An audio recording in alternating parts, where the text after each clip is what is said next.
Kentucky is in the United States of America.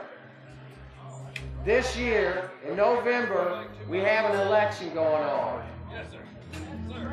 So the next time, when you go to vote, you think about this place right here. Think about America. Think of your rights. Think of what they're doing a little bit at a time. And you think about Knob Creek, how great this machine gun shoot is, how great America is. Think about it when you cast your ballot. Don't let them take it away from you. The security person has to be with you. They have to make sure that everything is clear before you bring it back to this stadium. Like I told you.